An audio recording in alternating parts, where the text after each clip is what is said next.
Taklimat Keselamatan Dewan Undangan Negeri Melaka. Sila ambil perhatian terhadap taklimat keselamatan ini.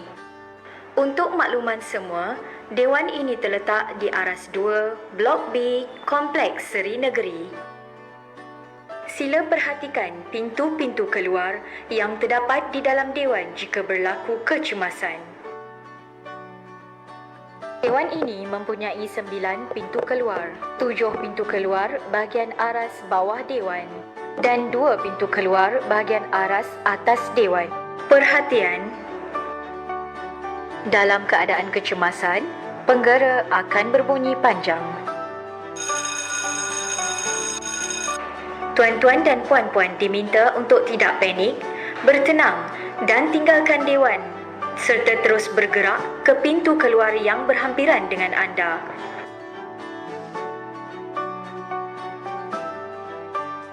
Jangan gunakan lift semasa kecemasan. Semasa keluar Dewan, sila utamakan orang kurang upaya, wanita yang mengandung dan warga tua. Tuan-tuan dan puan-puan dikehendaki terus pergi ke tempat berkumpul yang terdekat seperti yang telah ditetapkan. Tunggu sehingga arahan selanjutnya daripada pegawai keselamatan yang bertugas. Bersama-samalah kita mengamalkan budaya kerja yang selamat dan sihat. Sekian, terima kasih.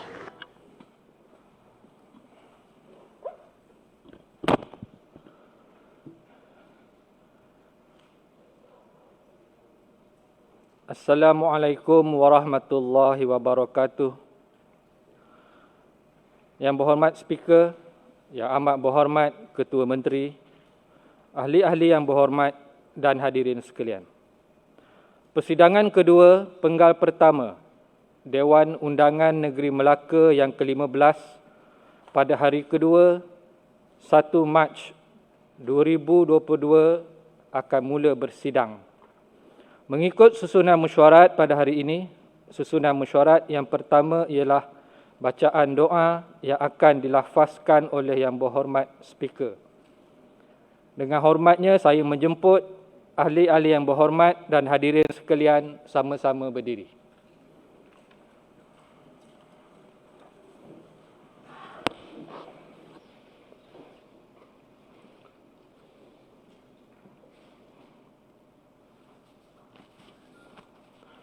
Bismillahirrahmanirrahim. Alhamdulillah Rabbil Alamin. Wassalatu wassalamu ala asrafil anbiya wal mursalin wa ala alihi wa sahbihi ajma'in.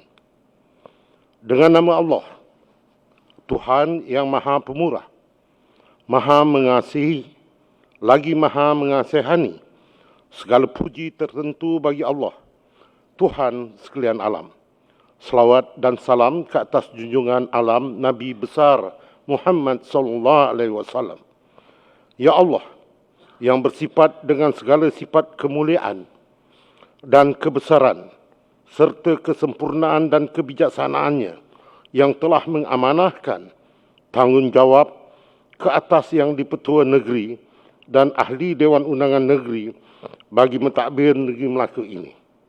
Dengan sebaik-baik takbir untuk keamanan, kemajuan dan kemakmuran.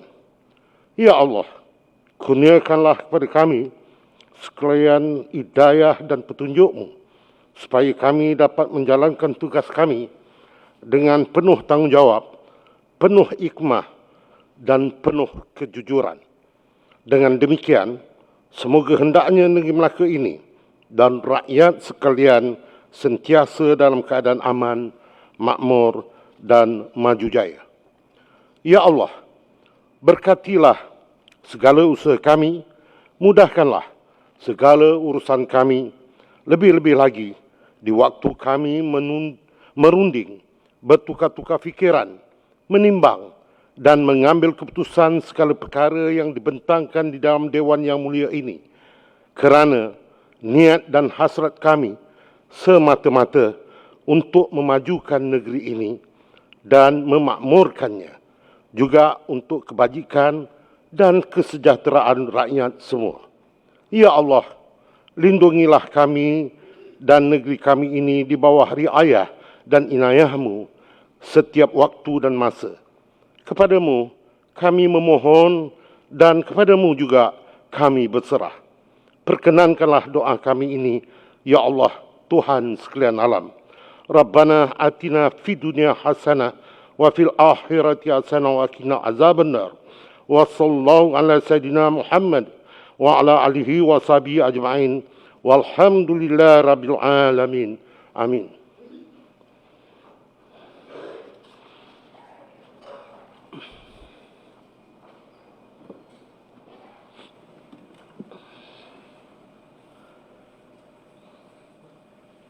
Susunan mesyuarat yang kedua ialah ucapan Yang Berhormat Speaker Dewan Undangan Negeri Melaka.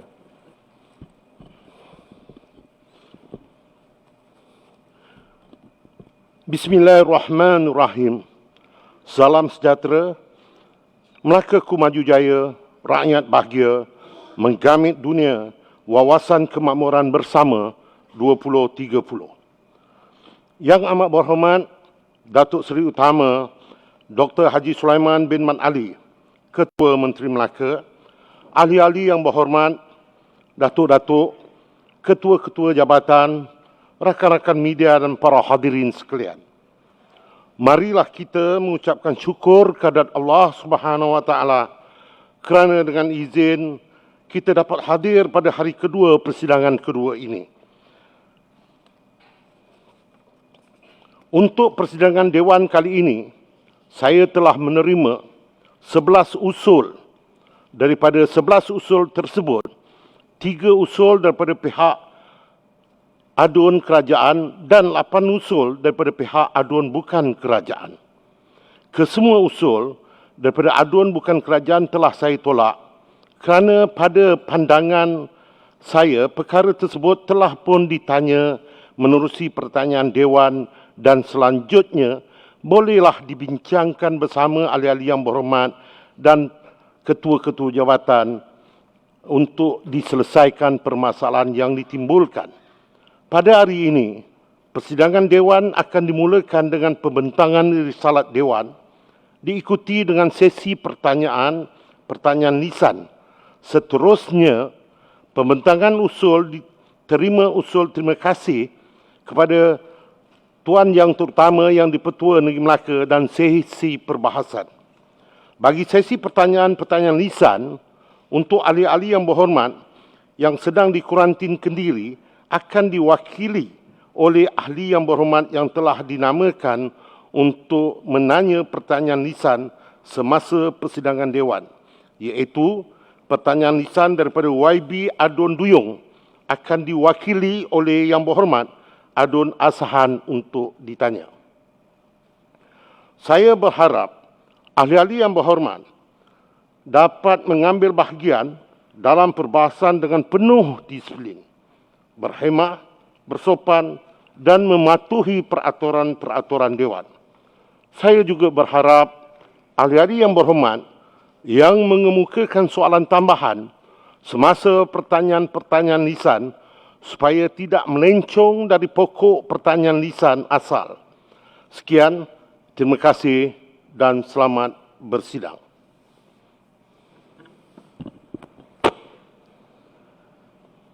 Susunan mesyuarat yang ketiga ialah menyampaikan risalat-risalat yang dibentangkan di atas meja mesyuarat.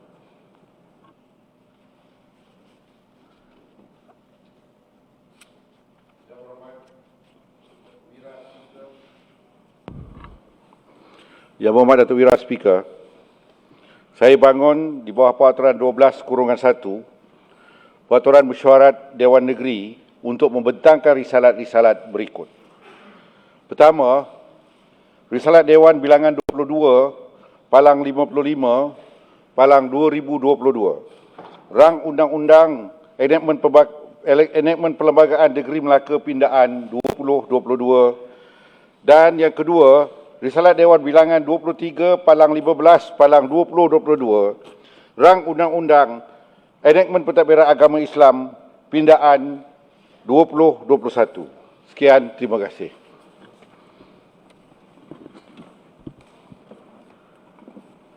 Susunan mesyuarat yang keempat ialah pertanyaan-pertanyaan untuk jawapan mulut. Ahli-ahli yang berhormat sekalian, Dewan Yang Mulia ini akan memberi peluang kepada semua ahli yang berhormat untuk mengemukakan pertanyaan-pertanyaan yang dikemukakan mengikut giliran yang telah ditetapkan. Pada hari ini, hanya sebahagian daripada soalan-soalan untuk jawapan mulut yang telah dikemukakan akan dijawab dan masa untuk pertanyaan-pertanyaan mulut ini adalah 1 jam 30 minit sahaja. Ahli-ahli yang berhormat Adun Duyung sekarang berada di rumah kerana kuarantin kendiri. Maka sesi pertanyaan lisan yang berhormat tersebut, iaitu pertanyaan lisan nombor 3 akan ditanya oleh Yang Berhormat Adun As-Sahan. Mohon kerjasama ahli yang berhormat yang telah dinamakan ini untuk bersedia dan bangun bertanya pertanyaan lisan tersebut. Sekarang, jam 9.43 minit, saya akan menamatkan pertanyaan mulut 1 jam setengah daripada 9.43 minit. Dipersilakan Yang Berhormat.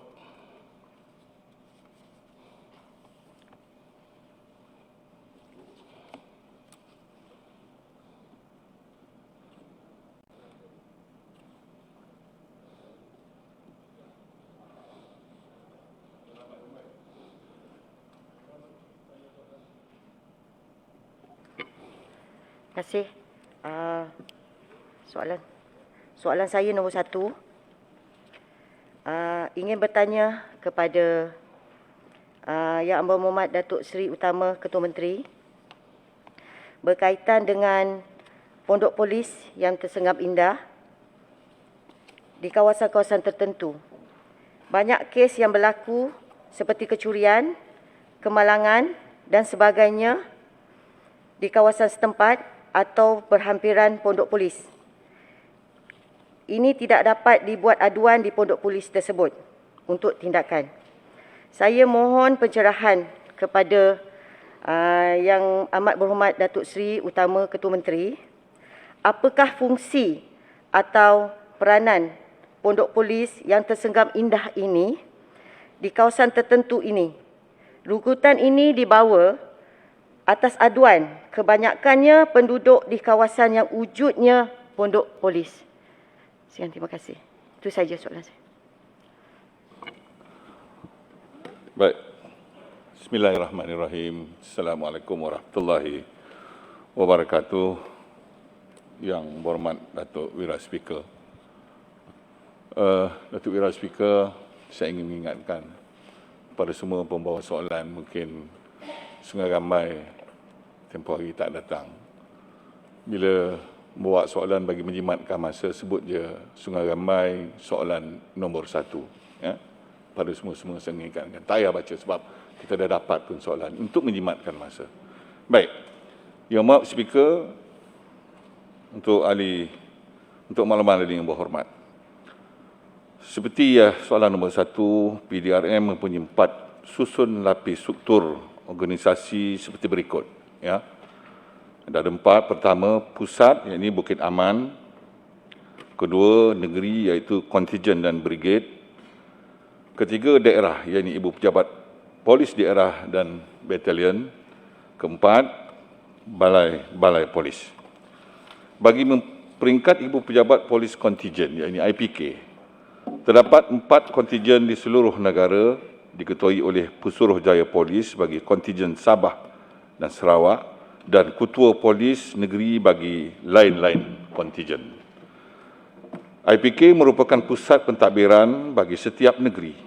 Sementara Ibu Pejabat Polis Daerah, iaitu IPD, terdapat 148 daerah pentadbiran polis bagi seluruh negara. Setiap daerah diketuai oleh Ketua Polis Daerah, iaitu KPD. Dan Ibu Pejabat Polis Daerah ataupun IPD menempatkan unit pentadbiran di dalam daerah serta menempatkan pegawai-pegawai penyiasat yang menjalankan siasatan terhadap kes-kes yang dilaporkan. PDRM amat komited dalam menyediakan perkhidmatan kepada orang awam untuk membuat sebarang laporan polis. Secara keseluruhannya, terdapat 837 buah balai polis di seluruh negara bagi kontijen Melaka. Sebanyak 36 buah balai polis disediakan di seluruh negeri Melaka, iaitu seperti berikut. Bagi daerah Melaka Tengah, balai polis terdapat Balai Polis Melaka Tengah, Balai Polis Bandar Hilir, Balai Polis Tengkera, Balai Polis Malim, Balai Polis Batang Tiga, Balai Polis Sungai Udang, Balai Polis Tiang Dua, Balai Polis Kandang, Balai Polis Tanjung Kling, Balai Polis Tanjung Minyak, Balai Polis Batu Berendam, Balai Polis Bukit Baru, dan yang terakhir bagi daerah Melaka Tengah, Balai Polis Air Keruh. Bagi daerah Alur Gajah. Bagi daerah Alur Gajah, terdapat 12 balai polis. Iaitu yang pertama Balai Polis Alur Gajah, Balai Polis Masjid Tanah, Balai Polis Gadik, Balai Polis Durian Tunggal, Balai Polis Hutan Perca, Balai Polis Simpang Ampat, Balai Polis Lubuk Cina, Balai Polis Kuala Sungai Baru, Balai Polis Rumbia, Balai Polis Macap Baru, Balai Polis Tebung, dan yang ke-12, Balai Polis Lubuk Cina. Bagi daerah Jasin, terdapat 11 balai polis. Pertama, Balai Polis Jasin. Kedua, Balai Polis Bemban.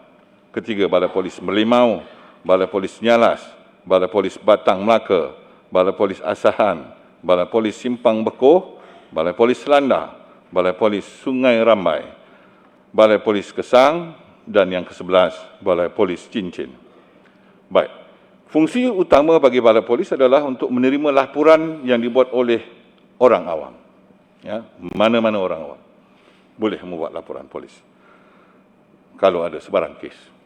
Selain dari menempatkan frontliner yang akan mengambil tindakan awal bagi setiap laporan yang diterima, dalam perkara ini orang awam boleh membuat laporan polis berhubung kejadian jenayah, kemalangan dan lain-lain laporan di mana-mana balai polis walaupun kejadian berlaku di luar kawasan balai yang berkenaan. Bagi Dun Sungai Rambai, terdapat 1 balai polis, iaitu Balai Polis Sungai Rambai, terletak di bangunan Japrun, Parit Putat, Sungai Rambai, Melaka.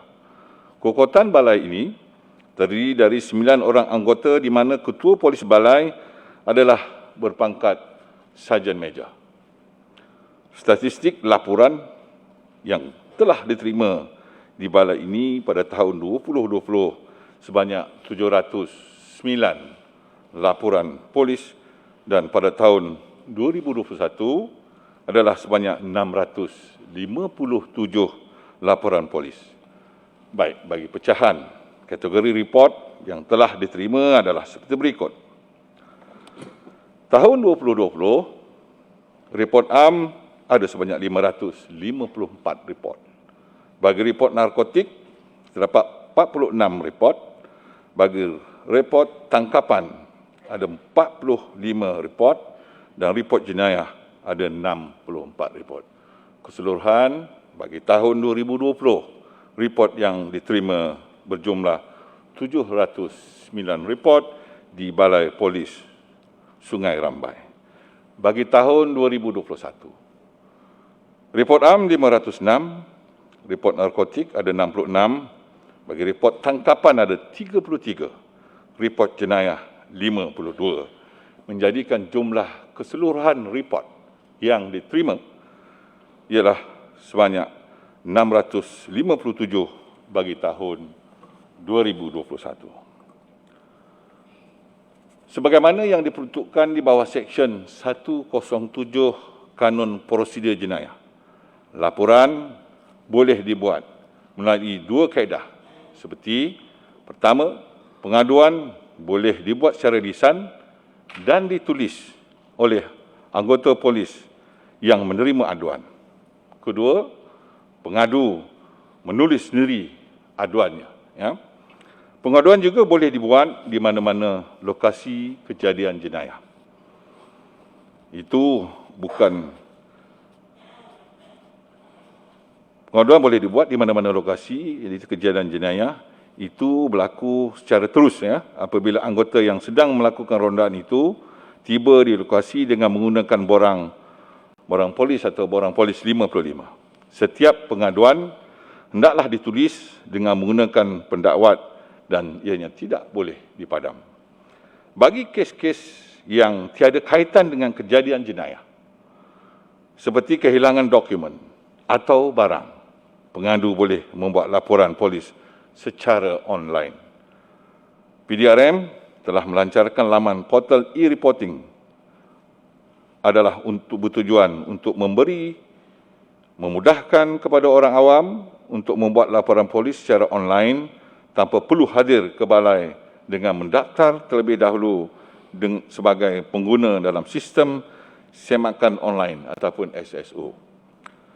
Setiap balai polis menerima semua aduan yang dibuat oleh orang ramai, seperti kes kejadian jenayah, bencana alam, kehilangan harta benda, kes kemalangan dan lain-lain. Walaupun kejadian berlaku di luar kawasan, pentadbiran balai berkenaan, aduan dari pengadu akan diterima melalui sistem IPRS atau Integrated Police Reporting System, dan laporan yang telah siap akan dihantar ke balai polis berkenaan untuk tindakan seterusnya oleh pegawai penyiasat yang akan mengendalikan kes. Jadi Sungai Ramai, saya dah sebut tadi ada satu balai polis di Dun Sungai Ramai, dan itulah jumlah report yang kita terima, oleh pihak PDRM terima, dan pihak PDRM tidak akan menolak sebarang aduan yang diterima daripada orang awam. Terima kasih, Pak Speaker.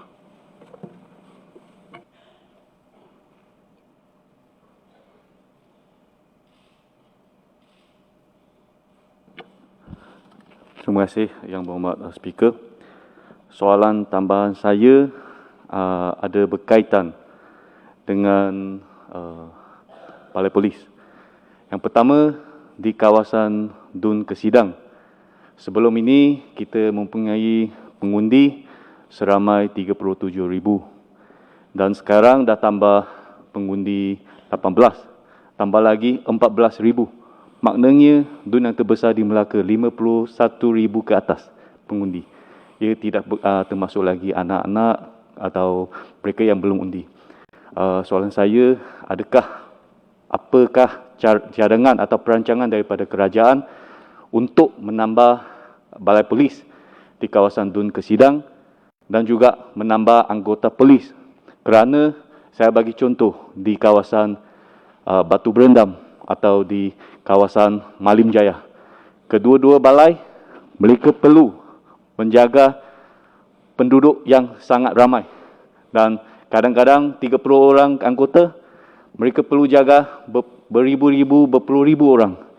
Saya rasa itu perlu dikaji semula. Yang kedua, bagi soalan yang daripada Yang Berhormat Sungai Rambai, saya rasa kita perlu mendapat pencerahan atau penerangan daripada Ketua Menteri, kerana ia berkatakan apakah fungsi kalau kes yang berlakunya, contohnya kecurian dan lain-lain, tidak dapat dibuat atau tidak dapat diselesai. Saya bagikan contoh, banyak kes-kes penipuan yang diadu oleh penduduk. Mereka dah buat laporan, sehinggalah mereka terima maklumat dikatakan, you tunggu di rumah, tunggu kita panggil. Tunggu sampai tiada maklumat. Sampai akhirnya mereka tiada apa-apa maklumat. Dan juga kadang-kadang mereka dimaklum, you kena pergi tanya bank, you pergi kena tanya MC. Kalau mereka dapat tanya, tak perlulah mereka susah payah pergi ke balai polis. Itu makna saya percaya itu juga berkaitan dengan anggota yang tidak cukup untuk balai polis. Maka saya berharap Yang Amat Berhormat boleh highlight kepada Kementerian Dalam Negeri supaya di kawasan-kawasan yang mempunyai penduduk yang sangat ramai perlu tambah anggota atau tambah balai polis. Yang ketiga adalah berkaitan dengan equipment atau kelengkapan daripada balai polis. Saya sampai terima aduan daripada polis, bukan kita adu kepada polis, aduan daripada polis. Kelengkapan yang tidak cukup. Yang Berhormat, Ya, sila last. limitkan. Okey, Yang kelengkapan. Berhormat telah Contohnya memborong 3 PPE. soalan tambahan sekali. Ya, okey lah. PPE atau mask yang tidak cukup. Maupun mereka kena tangkap pencuri atau mereka yang telah dibuat laporan, mereka sendiri perlu menghadapi risiko tanpa PPE, tanpa mask atau kelengkapan. Itu sahaja saya harap Yang Amat Berhormat dapat menjawab. Terima kasih.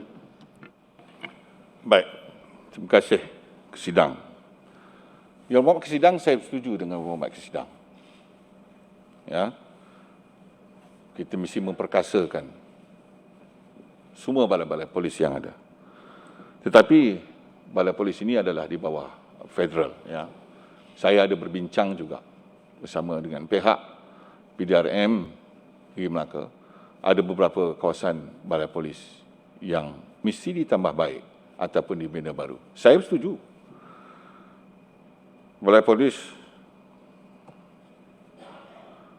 utamanya di Kesidang, dengan jumlah penduduk, kalau Yang Berhormat mengirakan jumlah pengundi 18 tahun, ya, daripada disebut tadi ada 37,000, tambah lagi 18,000 dan sebagainya. Sudah pasti kekuatan balai polis, terutamanya anggotanya, mesti ditambah baik. Itu kita ikut pada senarai pengundi Yang Berhormat. Tetapi jumlah penduduknya sebenarnya lebih ramai daripada jumlah pengundi. Ya. Jadi insyaAllah Yang Berhormat, saya bersetuju, bukan hanya di Kesidang, di seluruh don-don yang lain juga.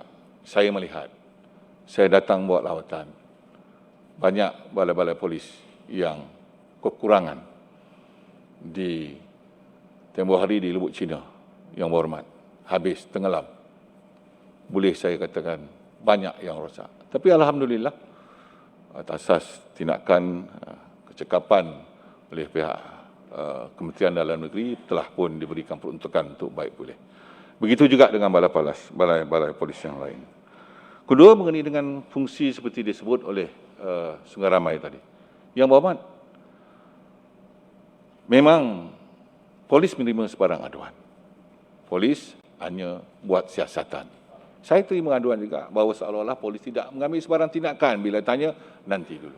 Atau cuba semak ke balai polis. Polis hanya menerima laporan dan membuat siasatan. Sebarang pendakwaan, kalau ada kes, barulah boleh diambil tindakan.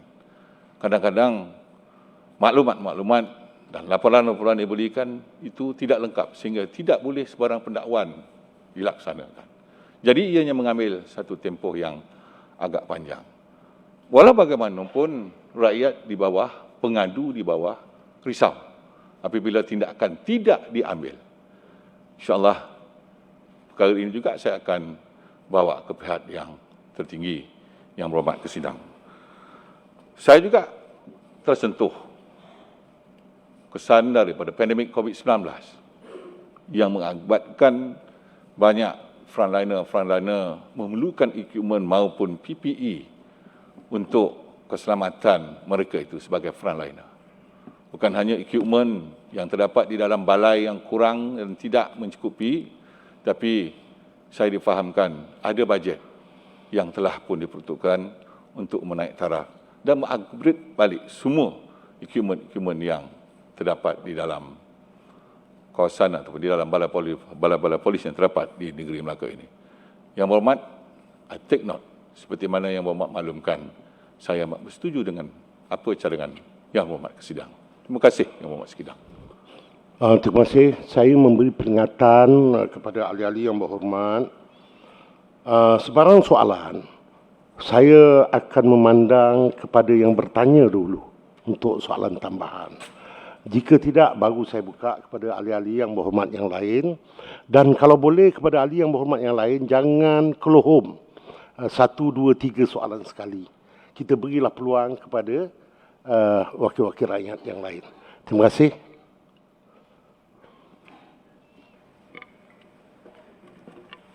Assalamualaikum warahmatullahi wabarakatuh. Terima kasih Yang Berhormat Datuk Wira Speaker. Soalan saya yang kedua, saya ingin menanyakan kepada... Cukup. Bangun, katakan soalan kedua. Okey. Cukup. Terima kasih. Ya.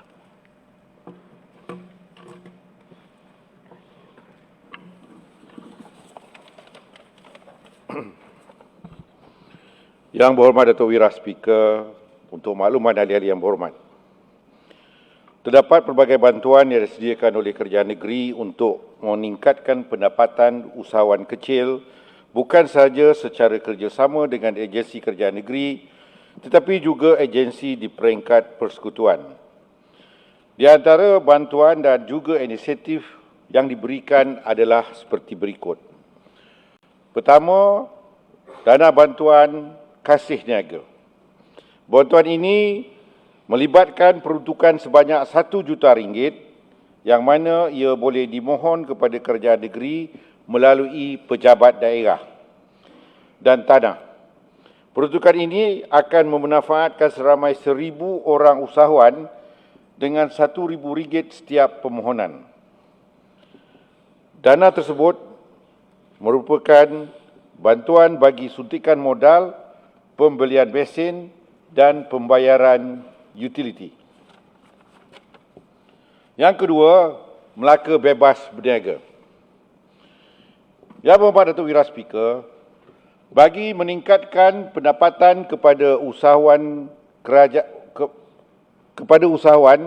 kerajaan negeri telah membenarkan pengusaha kecil untuk berniaga di mana-mana selagi tidak mendatangkan kemudaratan serta pihak berkuasa tempatan akan memberikan lesen perniagaan sementara kepada mereka. Yang ketiga, platform digital Melaka Easy Shop. Kerajaan negeri turut mengambil berat untuk usahawan kecil ini mempromosikan produk yang telah mereka hasilkan dengan mewujudkan satu platform digital iaitu Melaka Easy Shop. Sehingga hari ini, terdapat 417 dengan 75 buah syarikat yang telah berdaftar dan menggunakan platform ini sebagai ruang promosi. Selain itu juga, kerajaan dan Kementerian Pembangunan Usahawan dan Koperasi telah mewujudkan platform e-dagang, Warungku, sebagai alternatif kepada peniaga kecil sebagai usaha membantu para peniaga kecil menjalankan perniagaan secara online. Ini merupakan cadangan daripada Persatuan Penjaja dan Peniaga Kecil Malaysia. Ini juga membantu usahawan yang terdiri daripada penjaja dan peniaga kecil di negeri Melaka memanfaatkan platform yang disediakan. Keempat, kursus peningkatan pendapatan. Kerajaan negeri melalui agensi turut melaksanakan kursus ataupun bengkel bagi usahawan kecil mempelajari sesuatu yang baru sebagai nilai tambah kepada perniagaan mereka. Contohnya, perusahaan kek yang sebelum ini hanya membuat kek yang biasa tetapi dengan kursus yang mereka ikuti dapat meningkatkan lagi nilai tambah kepada produk kek tersebut sama ada daripada hiasan serta deko yang mereka pelajari. Kelima, pameran dan karnival jualan. Usahawan kecil turut diberikan peluang mengikuti pameran ataupun karnival jualan yang dianjurkan oleh agensi-agensi tertentu, contohnya MARA, FAMA, Kementerian Perdagangan Dalam Negeri dan Ehwal Pengguna dan pelbagai agensi yang sentiasa membuka peluang dan ruang kepada usahawan kecil memastikan bagi memasarkan produk mereka. Keenam, pengurangan 50% penjaja, lesen penjaja dan peniaga kecil. Kerajaan negeri turut memberikan 50% pengurangan bagi pembayaran lesen perniagaan. Keadaan ini dapat membantu usahawan kecil menjalankan perniagaan dengan lebih baik. Ketujuh, pengecualian kadar sewa permis bagi pembaharuan perjanjian sewa oleh Perbadanan Kemajuan Negeri Melaka kepada pengusaha yang menyewa permis di bawah PKNM. Kerajaan sentiasa mengutamakan kepentingan rakyat, terutamanya pengusaha kecil, dalam menjalankan perniagaan di dalam negeri Melaka. Hal ini Demikian kerana pengurusahan mikro, kecil dan sederhana merupakan penyumbang kerancakan ekonomi di dalam negeri Melaka. Yang berhormat Datuk Wira Speaker, Kerajaan Negeri sentiasa memperkenalkan kursus untuk usahawan kecil bagi membantu mereka dalam meningkatkan ilmu dan serta meningkatkan pendapatan mereka. Antara kursus yang dilaksanakan oleh Kerajaan Negeri bagi tujuan tersebut ada seperti jadual yang tertera dan serta jadual program dan bilangan penyertaan. Sebanyak 20 kursus telah pun dijalankan. Saya tak perlu berikan satu-satu. Kalau perlu, nanti saya akan beri jawapan bertulis. Kerana banyak. Sekian. Yang berhormat Datuk Wira Speaker. Okey. Yang berhormat Datuk Wira Speaker, soalan tambahan saya. Adakah usahawan mikro berpeluang mendapat geran perniagaan daripada kerajaan untuk meningkatkan produktiviti perniagaan mereka? Geran kerajaan ini berdasarkan kepada jenis produk dan juga produktiviti yang dah sedia ada. Bagi syarikat-syarikat yang mampu dilihat untuk maju ke hadapan, beberapa agensi kerajaan menawarkan geran setinggi RM20,000, serendah RM5,000 di bawah usahawan MDEC. Jadi semua usahawan yang untuk meningkatkan lagi kualiti bagi dalam produk-produk mereka, bagi meningkatkan kualiti pemasaran dan juga packaging, boleh memohon geran tersebut. Soalan tambahan. Terima kasih kepada Datuk Wira Speaker. Rujuk kepada soalan induk. Adakah e-dagang disediakan kepada usahawan kecil? Kerana dunia ini sudah melangkau ke satu digital dunia. So saya berharap kerajaan dapat menyediakan khusus kepada usahawan kecil supaya mereka dapat pengetahuan pada dunia e-dagang. Sekian, terima kasih. Yang berhormat Kota Laksmana, di dalam jawapan saya tadi, Kerajaan Negeri Melaka telah pun menyediakan yang dipanggil Melaka Easy Shop, sebuah platform yang didaftarkan untuk memberikan peluang kepada peniaga-peniaga kecil memasarkan pasaran mereka di platform Melaka Easy Shop. Sekarang kita ada 417 produk yang telah pun dipasarkan melalui platform ini dan 75 syarikat yang telah berdaftar menggunakan platform ini sebagai ruang promosi. Sekian, terima kasih. Minta jelas sikit. Soalan daripada, jawapan daripada Yang Berhormat Tanjung Midara. Kerana kita faham... Ini bukan soalan ketiga, ya? Bukan. Lanjutan. Berkaitan dengan jawapan. Kerana kita dapati sistem jalur lebar di Melaka 4G terdapat kekurangan. Apakah langkah-langkah yang disediakan oleh kerajaan supaya dapat kesinambungan dengan e-dagang ni? Sekian, terima kasih. Sebenarnya soalan ni Yang Berhormat Kota Laksmana, saya mengambil maklum, tetapi jawapan ini lebih tepat kita berikan kepada Jawatankuasa Teknologi dan Pendidikan. Saya ingat nanti kita akan berikan jawapan. Terima kasih. Next.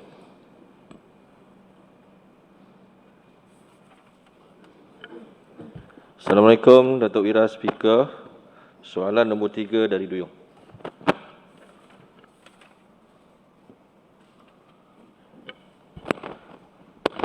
Bismillahirrahmanirrahim. Alhamdulillahirabbil alamin wassalatu wassalamu ala asyrafil anbiya'i wal mursalin Sayyidina Muhammadin wa ala alihi wa sahbihi ajma'in. Qala Allah Ta'ala fil Kitabil Aziz. A'udzu billahi minasyaitonir rajim. Bismillahirrahmanirrahim. Inna Allah wa malaikatahu yusalluna 'alan nabi ya ayyuhalladzina amanu sallu 'alaihi wa sallimu taslima. Allahumma salli 'ala Muhammad wa 'ala Muhammad. Yang berhormat speaker dan ahli-ahli yang berhormat dalam Dewan yang mulia ini bagi menjawab soalan yang ketiga, antara lainnya yang bertanyakan tentang perihal perkampungan Hang Tuah, khususnya kepada Museum Hang Tuah, dan apakah langkah-langkah promosi bagi mengimarahkan kawasan ini. Berikut adalah jawapan bertulisnya dan saya bacakan secara lisan. Antara langkah-langkah bagi mempromosikan Museum Hang Tuah adalah seperti berikut. Yang pertama sekali, kita perlukan banyak ejen-ejen pelancongan bagi mempromosikan kawasan ini. Oleh kerana itu, banyak ejen-ejen pelancongannya telah diberi dengan insentif 20%. Tetapi sekiranya mereka inginkan sikit penghasilan yang lebih, mereka harus memberi lebih. Dan kami pernah memberi, sekiranya tiket itu dibeli sampai 10,000 yang membawa hasil pendahuluan utama kepada kerajaan negeri atau agensi yang berkaitan, kita pernah memberi sampai diskaun 50,000 supaya mereka mempunyai ruang untuk mencari makan dalam musim-musim COVID yang agak terik ini. Pada masa yang sama, Perzim dalam hal ini, termasuk Insua yang bersama-sama mengelolakan kawasan ini, telah menjalankan kerjasama dengan syarikat perkapalan kapal persiaran Star Cruise untuk membawa pelancong ke Hang Tuah Center Malah tahun 2020. Yang berhormat speaker dan ahli-ahli yang berhormat, kita pernah dapat jadual daripada bulan 1 sampai bulan 12 sebanyak 13 landing. Maksudnya 13 kemasukan kapal cruise ke dalam negeri Melaka, tetapi semua tergendala gara-gara COVID. Walau bagaimanapun, usaha baru untuk bersama kapal persiaran ini sedang direncanakan kerana kita ingin menggalakkan pelancongan domestik. Itu rakyat Melaka, rakyat Malaysia pula yang naik krus daripada Sabah dan Sarawak, mungkin daripada Pahang, menggunakan pelabuhan negeri yang berkaitan untuk terus ke Melaka dan lagi merancakkan lagi senario pelancongan dalam negeri Melaka. Yang ketiga, kita mengambil langkah menaik taraf ruang pameran, perniagaan serta konsep baru di mana setiap rumah-rumah, termasuk rumah 5 Laksmana bersaudara yang terdapat di dalam kompleks pelancongan itu telah pun sebahagian dinaik taraf. Dan kita sebenarnya ada satu perancangan besar selepas ulasan ini nanti saya bentangkan. Pada masa yang sama, kita telah mengadakan beberapa pakej seperti Kembara Ilmu, pakej bermalam, berhidang, makan berhidang dan sebagainya bagi pemasaran yang berteraskan MICE, iaitu Meeting, Incentive, Conventions dan Exhibition. Memang kita ke arah sekarang memberi penumpuan kepada MICE kerana MICE ini dapat mengatasi kekurangan kita dari segi pelancongan overseas ataupun dengan izin, iaitu pelancongan antarabangsa yang berkurangan banyak. Pakej berkuda juga dan pakej memanah telah dan sedang dan pernah diadakan, dan sewaan tempat bagi majlis-majlis besar seperti majlis perkahwinan, festival, bengkel, seminar dan lain-lain pun telah dilaksanakan. Pada masa yang sama telah dilakukan dan dilaksanakan juga dan sedang ada satu perancangan baru, iaitu bagi menaik taraf sistem pencahayaan dan landscape di dalam perkarangan perkampungan Hang Tuah ini. Meningkatkan kerjasama dengan agensi kembaranya seperti mana yang saya nyatakan tadi, bukan sahaja peringkat negeri Melaka, tetapi peringkat nasional. Dan kami insya-Allah selepas persidangan Dewan kali ini sedang merencanakan dalam 1 bulan ada 2 misi pelancongan ke seluruh 15 negeri dalam Malaysia bagi tujuan pertukaran pelancongan domestik dan menjual pakej-pakej pelancongan termasuk perkampungan Hang Tuah yang sedia ada di dalam negeri Melaka. Saya harap doa daripada tuan-tuan semua yang dan YB-YB yang berada dalam Dewan yang mulia ini, mudah-mudahan usaha kita ini tidak disia-siakan, dapat membuahkan insya-Allah penghasilan untuk rakyat negeri Melaka. Kerajaan melalui bahagian promosi pelancongan memang sentiasa menggalakkan ejen-ejen pelancongan ini bekerjasama di dalam satu bentuk senario kekeluargaan. Kita tidak ada satu buffer atau satu buffer zone atau lining yang membezakan antara kerajaan dan swasta. Kita act as one body dengan izin. Bekerjasama sebagai satu tubuh supaya kita dapat merancakkan lagi dan memastikan ekonomi kita yang berteraskan servis industri yang menyumbang 48% kepada KD&K negeri ini dapat diselamatkan dan tuan-tuan dapat melihat sebenarnya bukti-bukti ini di jalan-jalan raya. Tetapi kebelakangan ini dalam 2 minggu ada berkurangan sedikit. Ini diakibatkan oleh beberapa kenyataan daripada Kementerian Kesihatan yang mengakibatkan dan mempengaruhi suasana pasaran pelancongan pada hari ini. Pada masa yang sama, kita telah menyediakan ruang perniagaan kepada penduduk tempatan seperti gerai makanan, kraftangan dan sebagainya di perkampungan Hang Tuah. Kerajaan negeri mempunyai perancangan untuk menaik taraf semua kemudahan pelancongan di perkampungan Hang Tuah, yang mana ianya merangkumi balai adat, rumah tenun, gelanggang silat utama dan rumah tradisional di Hang Tuah Center ini sebagai satu pusat warisan pelancongan dan kebudayaan negeri Melaka. Cadangan ini telah pun dikemukakan kepada pihak UPEN untuk permohonan peruntukan perkampungan budaya di bawah Kementerian Pelancongan dan Kebudayaan Malaysia sebanyak RM4 juta. Tetapi dengan ultimatumnya, dengan izin Yang Berhormat Speaker, kita sudah ada perancangan untuk menjadikan perkampungan Hang Tuah ini sebagai satu bentuk pusat untuk kebudayaan, warisan dan perfilman Melayu sebenarnya.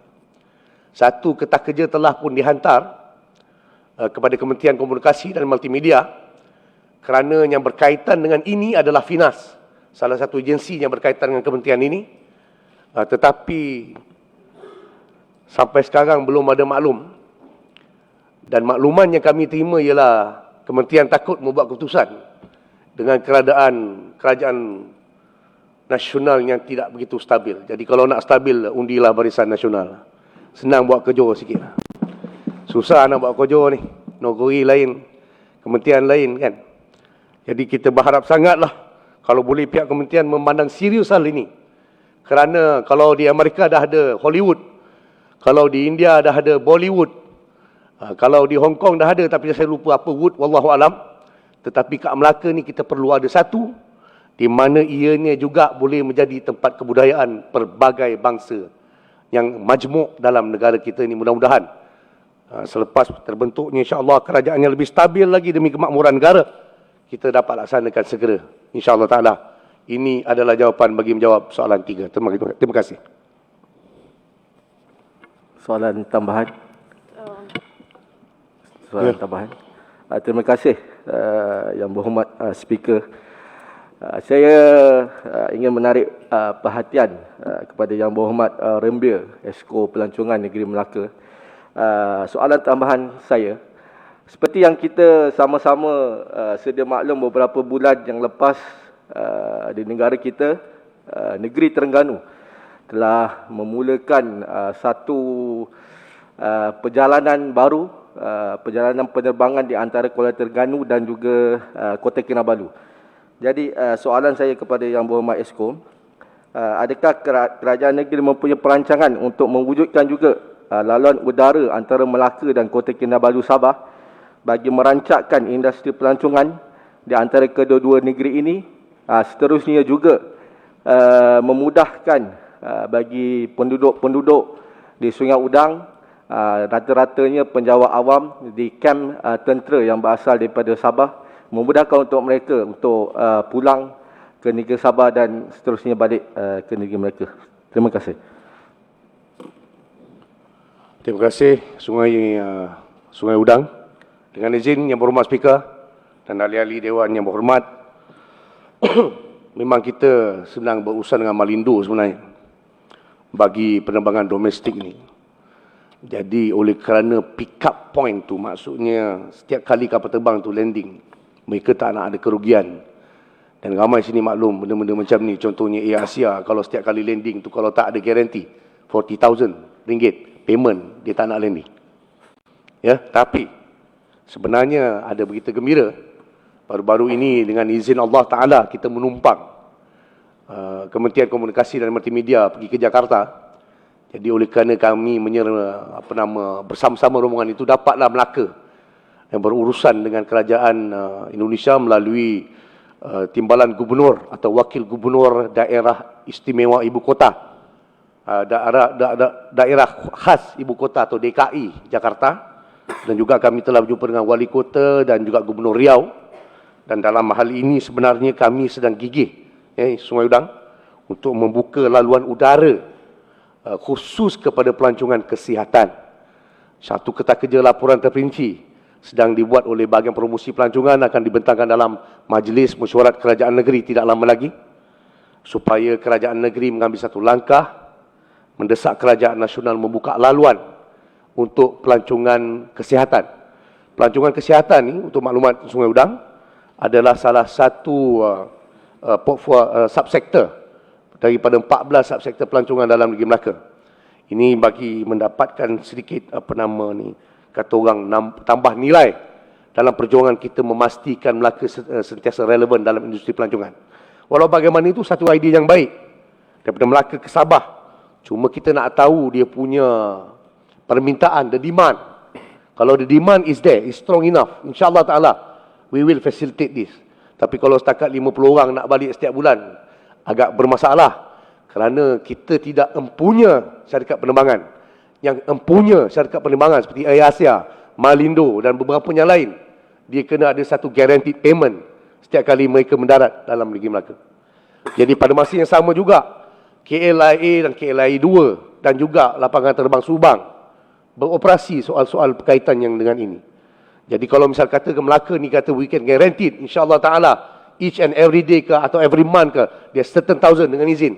Ada beberapa ribu yang boleh dicapai, baru mereka nak beroperasi. Jadi saya tak nak menjanjikan sesuatunya kami tak dapat laksanakan, kerana ini adalah kebebasan bertindak, keputusan dari segi komersial yang berkaitan dengan syarikat penerbangan yang berkaitan. Saya berdoa, mudah-mudahan Sungai Udang dapat beri kita orang statistik sikit. Kalau ada setiap bulan 1,000 orang nak balik Sabah tu, saya boleh yakinkan mereka untuk bersama-sama kita. Sekian, terima kasih. Ya, Rim.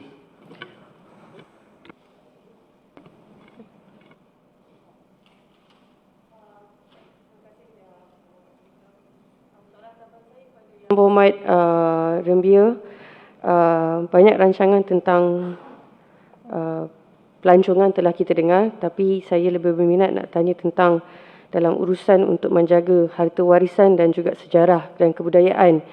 Jadi di Melaka kita dapat lihat banyak muzium-muzium, bangunan yang dijadikan muzium sebagai usaha untuk memastikan harta warisan dan kebudayaan ini dapat dipelihara. Mungkin saya mohon penjelasan daripada Yang Berhormat Rembia untuk menjelaskan apakah rancangan dan juga rancangan yang mendatang berkenaan dengan bangunan-bangunan yang dijadikan muzium ini agar ianya dapat menjadi salah satu daya tarikan yang lebih bermanfaat, khususnya dalam juga usaha untuk memastikan harta-harta sejarah dan warisan ini dapat dipelihara dengan lebih baik. Terima kasih. Terima kasih YB Rim. Sebenarnya kita banyak kali cakap juga, tapi mungkin tak berapa jelas dengan izin Yang Berhormat Speaker. Yang sebenarnya kita ada 26 galeri dan muzium seluruh negeri Melaka yang pernah dibina dan sedang beroperasi. Hampir separuh berada di tahap kerugian. Ini adalah kerana kadang-kadang terlalu bersemangat mewujudkan muzium-muzium dan galeri tanpa memikirkan impak, kesan operasi dan overhead yang sedia ada. Tapi Alhamdulillah setelah berbincangan dengan Yang Berhormat Ketua Menteri, iaitu Datuk Seri Utama Dr. Sulaiman Mat Ali, kita sedang dalam satu perancangan. Apakah perancangan itu? Perancangan itu adalah sebenarnya consolidation dan amalgamation atau merger. Jadi kita sedang kenal pasti, satu kertas kerja sedang dibikin secara intensif untuk mewujudkan smart partnership juga dengan syarikat-syarikat yang berupaya, yang berdaya saing, dan pada masa yang sama untuk menyatukan beberapa galeri atau muzium yang kami rasa terlalu kecil untuk beroperasi sebagai galeri. Dan kalau dimergerkan, contohnya kita ambil 5 galeri dengan izin, merger atau dicantumkan atau dikonsolidatkan dan dipindahkan satu lokasi yang lebih strategik dan mempunyai 5 elemen dalam satu, kemungkinan ini dapat menarik lagi para pelancong untuk hadir. Jadi sebenarnya warisan sejarah dan budaya ini sangat penting dalam negeri Melaka kerana kita berteraskan pelancongan yang berteraskan warisan sejarah dan budaya. Selain daripada subsektor pelancongan kesihatan, kekeluargaan dan lain-lain lagi. Padahal pada masa yang sama kita memang dalam perancangan nak memberi satu kejutan dalam industri sejarah muzium dalam negeri Melaka. Saya harap jangan pecah dulu rahsia kita. Jadi kita ni sebenarnya pelancongan ni we should be full of surprises dengan izin. Kita perlu berikan sesuatu yang mengujakan, yang memberi excitement, yang memberi tarikan, yang lain daripada yang lain. Kalau saya beritahu beberapa strategi kita nanti, ni live ni, negeri-negeri lain nanti curi idea kita, bukan kita nak bersaing, tapi kita ada, Melaka kena ada satu kelainan, yang mana kelainan ini akan menjadi satu daya tarikan. Nantikan insya-Allah Ta'ala dan doakan bersama-sama mudah-mudahan Allah bukakan jalan untuk Perzim berwajah baru tidak lama lagi. Beri saya 3 bulan insya-Allah Ta'ala. Memang kita tengah intensif untuk membentangkan dalam Majlis Mesyuarat Kerajaan Negeri. Dan ini bakal mengimarahkan lagi insya-Allah Ta'ala warisan sejarah dan budaya seperti mana yang disarankan oleh YB Rim. Terima kasih. Datuk Wira Speaker Asahan ingin soalan tambahan. Berkaitan dengan pelancongan, sesuai dengan soalan yang ditanya oleh Duyung, apakah perancangan ataupun tindakan daripada kerajaan negeri untuk mempromosikan dan membantu pengusaha-pengusaha kecil ini yang membuat produk-produk makanan? Kita juga tak kurang kita punya kehebatan makanan di Melaka ini. Terlanjur tadi Yang Berhormat Exco ada mengatakan akan buat promosi di seluruh negara. So apakah pendekatan awal untuk mendapatkan mereka-mereka pengusaha-pengusaha kecil di kawasan kampung ini untuk membantu menambahkan pendapatan mereka? Terima kasih. Terima kasih YB Asahan. Saya nak cakap ni lebih baik saya cakap besar. Saya rasa dengan izin Yang Berhormat Speaker, kawan-kawan saya baik yang sedang dalam kerajaan pun, daripada Pakatan Harapan pun, yang Perikatan baru kenal, dia pun tahu saya tak suka retorik. Baik saya cakap jujur saja. Baik saya cakap terus terang saja. Saya dah menjerit benda ni 5 tahun. Pengusaha-pengusaha kecil kita, penjualan kita banyak, alhamdulillah, bagus, berkualiti. Saya dah beri lowongan, saya dah beri izin, saya dah beri peluang. Hantar kawasan-kawasan pelancongan. Hantar kawasan-kawasan pelancongan. Marketkan, letak aku, saya beri izin, everything. Tapi apa permintaan mereka ialah mereka nak kita beli dulu. Kita nak mereka meletakkan produk mereka. Sebagai mengatasi kos kita mengendalikan, mungkin sedikit persen sikit lah untuk agensi-agensi bawa perusahaan. Contohnya 5% pun tidak apa. RM1 pun tak apa, 50% pun tak apa. Satu item keropok, kerepek, kita tahu ini margin tidak tinggi. 10 sen pun tidak apa. Tapi mereka tak berapa gemar pendekatan ini. Dia nak kita beli dulu. Kalau tidak ada permintaan, ini mesti ada demand and also supply. Demand and also supply. Saya dah beri lowongan, saya wujudkan beberapa ruang. Sekarang kita ada lagi usaha, tidak putus asa kita. Sekarang kita dalam perancangan pula nak buat 3, 4 lagi. Yang antaranya ialah Jebat Waterfront, Kasarini punya berbentuk Greek City di Klebang.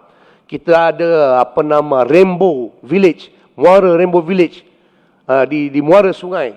Kita sekarang sedang buat dan upgrade ruang-ruang perniagaan di depan Memorial Kemerdekaan yang dulu Light and Sound.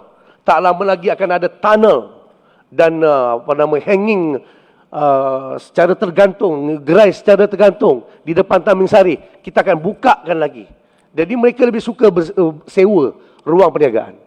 Sedangkan sebenarnya tak perlu sewa pun tak apa. Kasih barang-barang tu.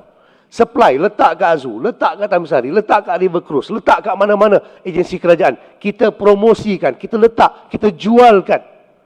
Jadi saya mohon sangat, pertimbangan ini, keseriusan ini, keyakinan ini, harus yakin dengan rezeki daripada Allah SWT. Tapi tak bolehlah jumpa Exco, tolong beli saya punya unit 10,000. Kita dah bantu dah, malah saya bawakan lagi beberapa facilities untuk kita pasarkan barang-barang kita. Ada 60% barangan Bumi Putra kekurangan kat mana? Kat Speedmart 99. Terima kasih kepada Speedmart banyak membantu kerajaan negeri.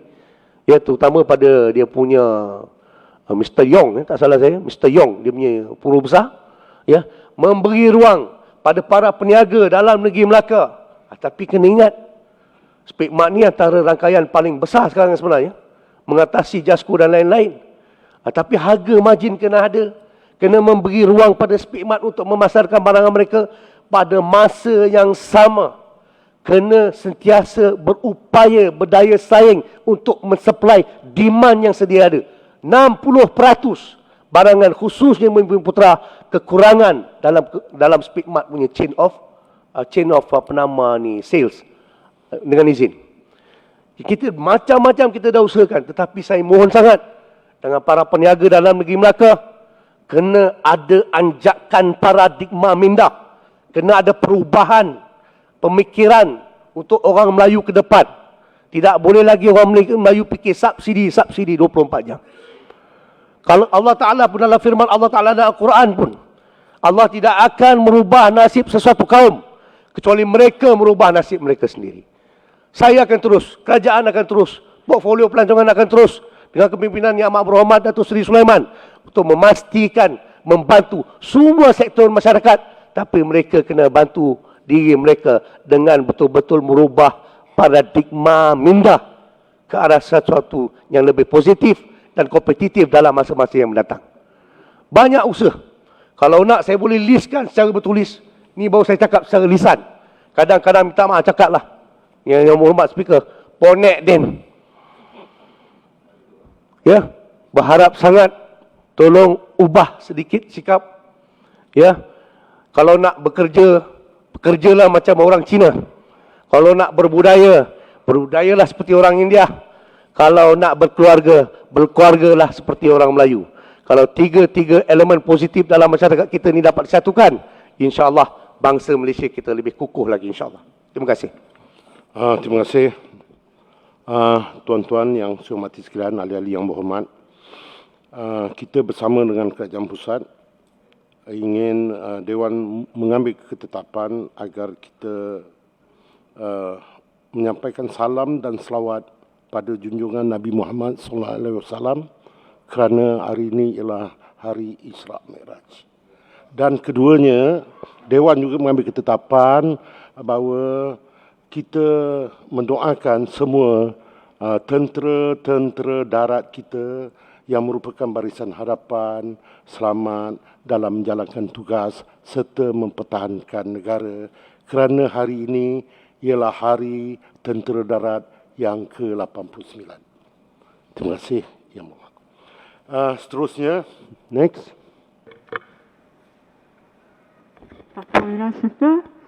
Soalan saya, soalan yang keempat.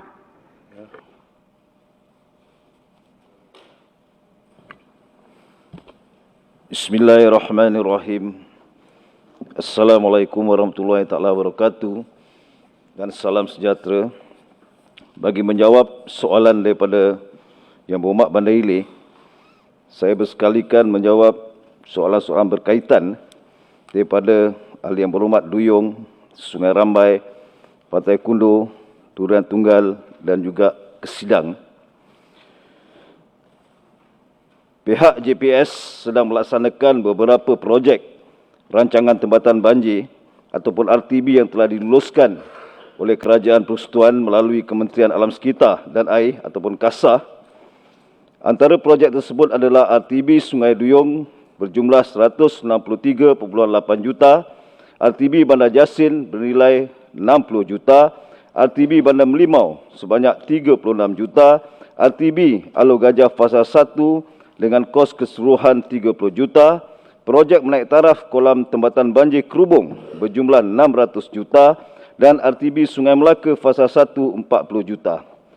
Melalui pelaksanaan projek-projek ini, dijangkakan dapat mengurangkan risiko banjir sebanyak 90% dalam kawasan projek.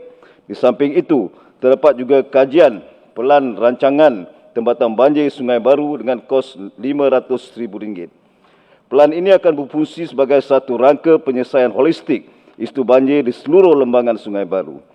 Dalam masa yang sama, Kerajaan Negeri Melaka melalui JPS Negeri Melaka telah membuat permohonan kepada Kementerian Alam Sekitar dan Air. Antara projek tersebut adalah RTB Sungai Putat bernilai 50 juta, RTB Durian Tunggal bernilai 30 juta dan RTB Sungai Melaka Fasa 2 bernilai RM1 bilion. Satu kajian pelan induk saliran mesra alam daerah Melaka Tengah, Alor Gajah dan Jasin bernilai 8 juta juga telah dipohon kepada pihak kementerian. Pelan ini akan menyediakan satu perancangan holistik sistem perparitan di ketiga-tiga daerah ini bagi memudahkan setiap agensi membuat perancangan bagi tujuan pembangunan. Dengan izin, YB Speaker buka mic.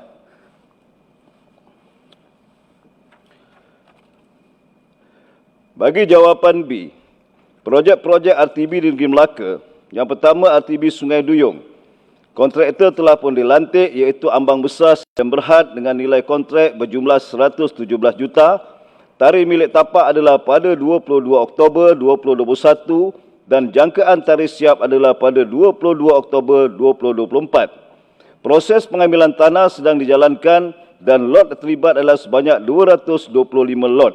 Proses pengambilan ini telah pun di peringkat permohonan pewartaan tanah Seksyen 4 dan Seksyen 8 secara serentak bagi mempercepatkan proses pengambilan tanah. Yang kedua adalah RTB Bandar Jasin yang bernilai 60 juta. Jangkaan pelawan tender adalah pada Mac 2022 ini. Proses pengambilan tanah telah selesai sehingga pembayaran pampasan adalah sebanyak 358 lot bersama 97% dan baki lot tanah yang masih belum masuki fasa perbicaraan adalah sebanyak 11 lot. Ini menjadikan keseluruhan lot yang terlibat adalah sebanyak 389 lot. Dan jangkaan mula projek adalah pada April 2022 dan dijangka siap sepenuhnya pada Julai 2026. Bagi RTB yang ketiga iaitu RTB Alor Gajah fasa 1, jangkaan pelawan tender adalah pada Mac tahun 2020 ini dengan nilai projek 30 juta. Proses pengambilan tanah telah bermula dan kini JPS telah pun mengemukakan permohonan rasmi pewartaan tanah di bawah Seksyen 8 kepada JKPTG pada 22 Oktober 2021 dan menunggu kelulusan MMKN. Sebanyak 44 lot akan terlibat dengan pengambilan ini. Jangkaan mula projek adalah pada April 2022 dan dijangka siap sepenuhnya pada Disember 2024. Yang keempat adalah RTB Bandar Melimau bernilai 36 juta. Jangkaan pelawan tender adalah pada Mac 2022 ini dan proses pengambilan tanah telah bermula dan kini JPM Malaysia telah mengemukakan permohonan rasmi pewartaan tanah bawah Seksyen 4 kepada JKPTG pada 2 September 2021 dan JKPTG telah menyiarkan warta pada 13 Januari 2022. Sebanyak 11 lot akan terlibat dengan pengambilan. Jangkaan mula projek adalah pada Jun 2022 dan dijangka siap sepenuhnya pada Julai 2024. Yang kelima adalah rancangan tempatan banjir Sungai Melaka bernilai 40 juta. Perunding bagi projek ini telah dilantik pada Januari 2022 dan reka bentuk terperinci bagi projek ini dijangka siap sepenuhnya pada Oktober 2023. Jangkaan mula projek adalah pada Disember 2023 dan jangkaan siap projek adalah pada Mei 2025. Yang keenam, projek menaik taraf kolam tempatan banjir Kerubung yang bernilai 600 juta di Durian Tunggal sebagai kolam dewi fungsi untuk tempatan banjir dan juga sumber air negeri Melaka. Pelawaan tender telah dibuat pada 6 Disember 2021 dan tarikh tutup tender adalah pada 14 Mac 2022.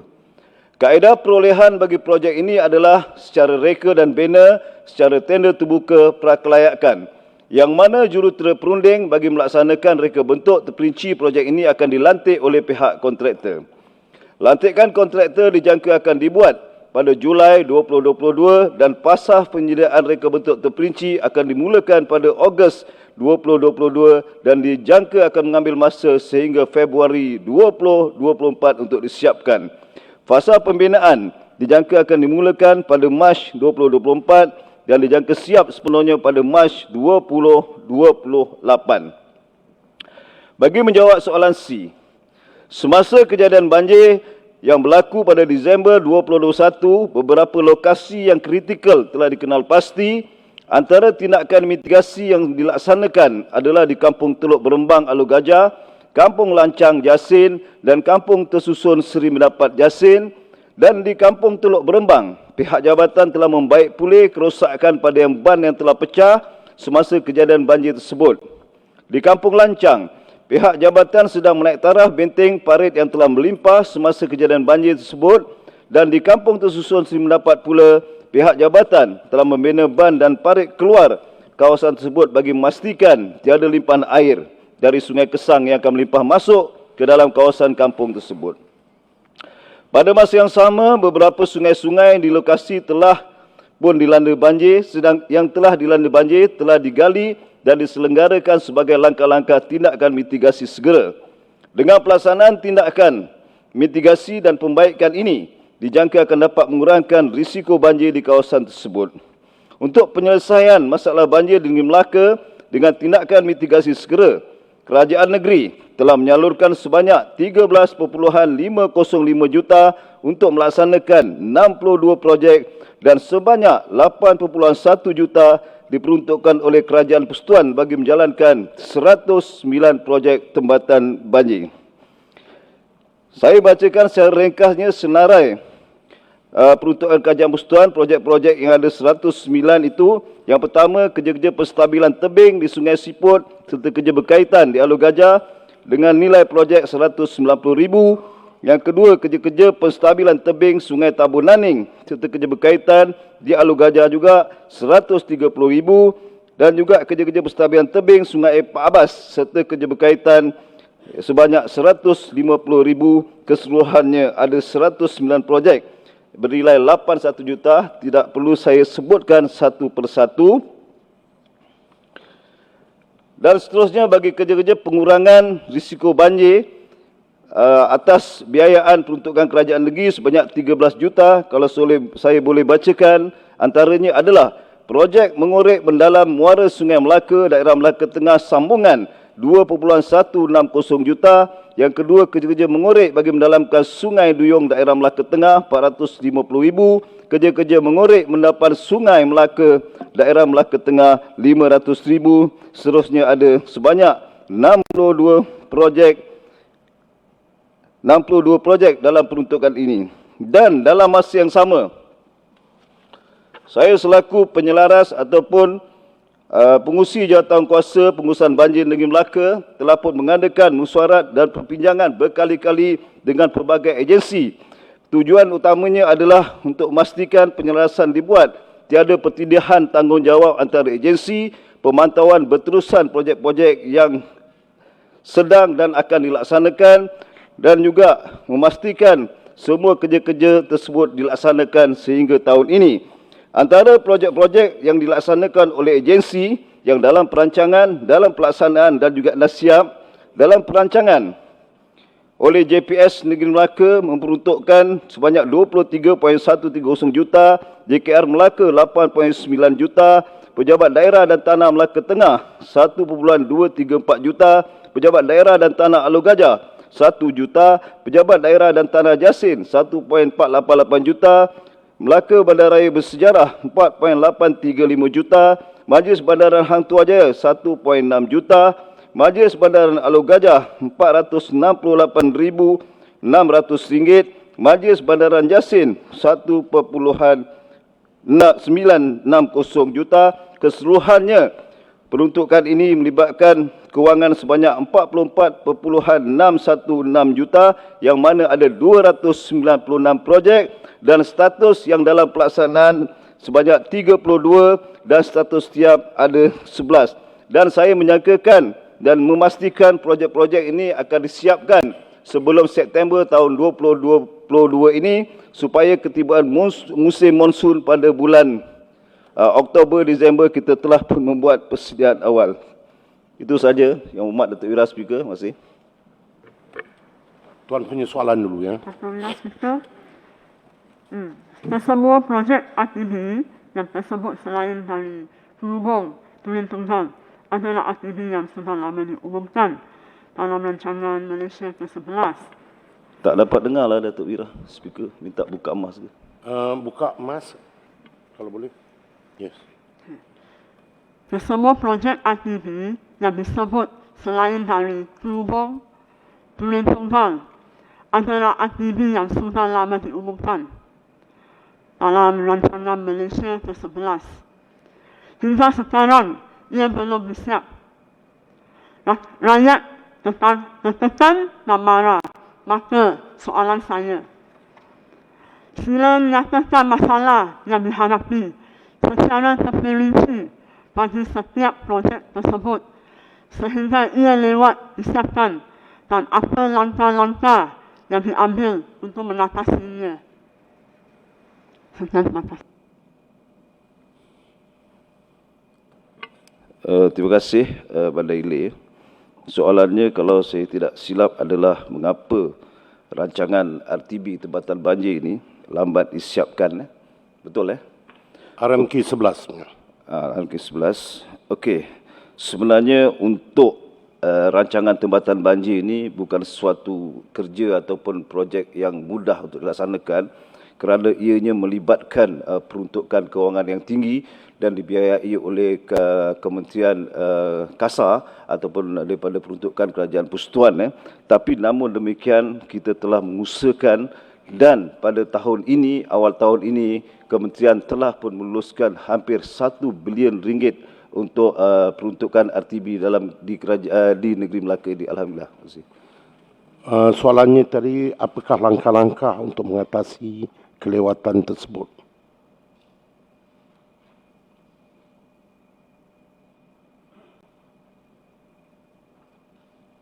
Tak ada jawapan. Dia bertanya, apakah langkah-langkah mengatasi kelewatan tersebut? Okey, langkah-langkah mengatasi kelewatan tersebut seperti mana saya telah sebutkan tadi, kita telah pun sedaya usaha mendapatkan projek RTB dan telah pun diluluskan. Ini juga mengambil jangka masa yang agak lama, bukan mudah. Kita teruskan usaha ini dan alhamdulillah teruskan dalam masa yang sama seperti mana yang saya katakan tadi. Di peringkat Kerajaan Negeri Melaka juga tidak berdiam diri dan kami melaksanakan projek-projek secara mitigasi, projek-projek jangka pendek dan juga jangka sederhana melibatkan peruntukan negeri sebanyak 13.5 juta tak silap saya tadi dan juga melalui agensi-agensi dalam Melaka melibatkan seluruh peruntukan 44.616 juta. Sekurang-kurangnya perkara ini dapat mengatasi isu-isu banjir yang lain selain daripada RTB. Terima kasih. Ya, ke sidang dulu. Terima kasih Dato' Wira Speaker. Untuk Yang Berhormat Air Molek, tadi ada sebut tentang banyak tempat seperti Duyung, Jasim, Melimau, Alu Gajah dan lain-lain lagi, Tabun Aning, dan saya nampak sini semua tak ada kesidang yang berkaitan dengan isu yang lebih penting saya rasa untuk penduduk yang telah mengalami banjir. Bukan sahaja satu kali. Kalau tak silap, bulan 10, maksudnya bulan Oktober tahun lepas, mereka dah mohon, beribu orang mohon untuk bantuan banjir. Sampai 2 bulan baru dapat bantuan 200. Dan 3 hari selepas mereka terima bantuan tersebut, banjir lagi. Dan banjir tersebut mengakibatkan mereka kena buangkan semua perabot-perabot. Termasuk ada seorang perempuan, dia tinggal dengan ibu bapa yang telah sakit, OKU, dah simpan, dah bersih, tiba-tiba kena buat lagi. Dan tak sampai 2 minggu lagi, bulan Januari, banjir lagi di Taman Merdeka. Dan saya kena maklum di sini kerana isu ini bukan sekali sahaja saya maklum. Tahun lepas, kalau tak silap Yang Amat Berhormat telah kata dimaklum, ambil maklum, daripada pegawai atau daripada agensi kerajaan juga kata maklum. Termasuk juga untuk YDP sendiri turun padang selepas diarah oleh Yang Amat Berhormat dan cadangan telah dibuat seperti di Rumah Pam Malim Jaya. Wartawan pun ada surat khabar telah tulis seluruh penduduk di Malim Jaya telah marah kerana tiada tindakan langsung sehingga hari ini. Terus kepada soalan. Okey. Soalan saya untuk duit bantuan 200 saja, mereka sehingga hari ini, bulan Januari, tunggu lagi sampai hari ini. Tak ada maklumat. Bilakah wang akan diagihkan? Dan juga di kawasan Sungai Melaka, di kawasan Taman Merdeka, pintu air Taman Merdeka. Seperti yang saya maklum, ada satu baraj yang besar, tembok yang besar seperti yang saya ambil gambar, saya ambil video, dalam 24 jam, 1 juta orang telah tengok video tersebut. Dan beribu-ribu orang kongsikan, sharekan, marah, tetapi tetap tiada apa-apa tindakan untuk merendahkan tembok yang atau itu baraj, untuk melepaskan air lebih cepat ke kawasan Kelibang. Saya juga dimaklum oleh pihak agensi kerajaan, ia dapat dibuat dengan tambah pintu air dan juga atau merendahkan tembok tersebut atau baraj.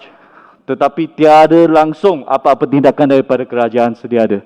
Dan juga di Malim Jaya, 2 hari lepas banjir lagi. kerana pam tersebut tidak berfungsi. Yang berhormat. Sorry, sebab saya nak kena maklumkan sebab ini memang isu rakyat. Bukan isu saya. Kalau isu saya tak ada masalah. Sebarang pertanyaan tak boleh diperbahaskan. Ya, kita tak ada paksa. Sebarang jawapan. Ya, sorry. Okay, last. Okay, saya kena minta dengan YB Aimolek bagi jawapan tentang bilakah dan berapa peruntukan untuk menyelesaikan masalah banjir di Taman Merdeka, Malim Jaya, Malim Permai termasuk Rumah Condong. Untuk sekaligus kita tidak akan lagi WhatsApp lagi Yang Mak Berhormat, WhatsApp lagi Datuk Zaidi, tapi saya pujilah kepada Yang Berhormat Sekam sentiasa membantu. Saya harap kita sebagai rakan strategik, itu isu-isu daripada rakyat kita perlu tumpukan dan selesaikan. Seperti yang dikatakan, semua berjuta-juta ini tidak langsung berkaitan dengan penduduk yang kita hadapi. Sekian, terima kasih. Terima kasih ke sidang. Banyak sangat soalan, saya tak tahu nak jawab yang mana. Dekat 10 soalan. Apapun berkaitan isu-isu banjir, bukan saja di Kesidang, di Malim Jaya. Sebenarnya isu ini berlaku di seluruh negeri Melaka. Jadi tumpuan kami di seluruh negeri Melaka, kalau berkaitan dengan Kesidang ni, Malim ni, kita sangat berharap supaya RTB Kerubung yang telah diluluskan dan telah ditenderkan sebanyak 600 juta ni dapat menyelesaikan banyak isu di Malim. Dalam masa yang sama juga, banjir ni sebenarnya adalah orang kata dalam situasi yang agak luar biasa terimaan hujan kita, dan jangkaan kita ni hampir tidak boleh menjangka. Saya beri contoh. 2 hari lepas banjir berlaku di Terengganu. Siapa sangka Terengganu banjir dalam bulan Februari? Sepatutnya banjir berlaku di Terengganu atau di Pantai Timur adalah pada bulan Disember dan juga bulan November, iaitu semasa musim monsun. Ini juga perkara yang berlaku di negeri Melaka. Kita tidak menjangka sehingga banjir berlaku dengan berkali-kali. Begitu juga dengan soalan berkaitan dengan bilakah. Okey, kalau bilakah nak disiapkan, sebagaimana saya sebutkan tadi, kita telah mengambil langkah membuat projek-projek penyelesaian jangka pendek sebanyak 296 projek ini, termasuk juga dalam kawasan Malim, Kesidang dan sebagainya. Banyak. Kalau saya nak bacakan banyak sangat. Nanti saya boleh WhatsApp kepada YB kat mana kawasan-kawasan yang diambil tindakan di kawasan ini. Jawapan bertulis. Jawapan bertulis. Jawapan bertulis. Dan juga begitu juga dengan peruntukan-peruntukan. Saya boleh jawab kemudian. Kalau saya jawab semua di sini tak selesai. Begitu juga dengan soalan berkaitan dengan bantuan banjir. Walaupun tidak berkaitan dengan soalan saya, tapi saya akan cuba jawab. Kerajaan Persekutuan melalui Agensi Pengurusan Bencana Negara atau NADMA telah menyalurkan bantuan wang ihsan BWI Bencana Monsun Timur Laut 2021-2022 kepada kerajaan negeri. Selain itu, kerajaan negeri juga telah menyediakan peruntukan sediada di bawah kumpulan wang amanah tabung bencana negeri. NADMA telah menyalurkan bantuan wang ihsan bencana monsun Timur Laut 2021-2022 berjumlah hampir 4.06 juta dan telah dimanfaatkan oleh 4,057 ketua isi rumah. Dengan bantuan sebanyak 1,000 bagi setiap ketua isi rumah. Selain itu, kerajaan negeri juga telah menyediakan sagu hati bantuan bencana banjir di bawah kumpulan wang amanah tabung bencana negeri, iaitu sebanyak RM200 setiap keluarga. Kerajaan negeri juga telah membuat pendekatan bersamaan dengan kerajaan persekutuan. Kita akan menyampaikan selepas ini segala bantuan banjir, sebaik saja berlaku banjir, sebaik saja mereka belum lagi keluar daripada pusat pemindahan sementara. Dalam tempoh 2-3 hari kita akan cuba selesaikan. Tak macam dulu lagi sampai ambil masa sebulan, 2 bulan.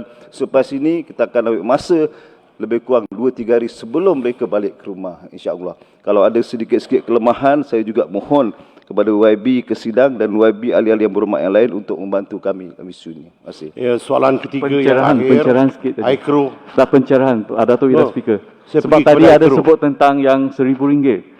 Saya kena maklum, ada kes yang berlaku di Taman Merdeka. Satu rumah, 2 isi rumah dapat RM1,000. Ramai yang mohon tak dapat. Yang kedua, tadi yang katakan yang RM200 untuk bantuan daripada Melaka. Tetapi sampai hari ini tak dapat lagi. Walaupun bulan Januari sekarang dah bulan 3. Yang ketiga, tadi yang katakan dalam jangkaan yang tidak dapat dijangka untuk banjir. Tapi masalah kita di Malim Jaya dapat dijangka sebab PAM tidak berfungsi dan juga benda-benda yang telah dicadang oleh YDP tapi sampai hari tak buat. Itu yang katakan semasa hujan mesti penduduk dia jangka dalam 30 minit banjir. Mesti banjir. Kalau tidak, saya boleh hubung dengan YBI Molek turun padang bersama saya semasa banjir. Saya ingin untuk ringkaskan pertanyaan yang dibawa ke perbincangan. YB Kesidang boleh berjumpa dengan YBI Molek. Lepas tu dengan jabatan-jabatan yang berkenaan. Ya, kalau boleh. Ya. Sila Aikro. Soalan ketiga ya. Ya, terima kasih Datuk Wira Speaker. Saya amat menghargai penerangan yang telah diberikan oleh YBI Molek. Saya rasa kita memang tidak boleh menafikan bahawa bagi mengatasi ataupun mengurangkan risiko banjir kilat, kita memerlukan tindakan yang bersifat makro dan mikro. Saya ingin juga membangkitkan beberapa isu di air keruh di mana saya rasa tindakan makro dan mikro diperlukan. I won't go into details lah.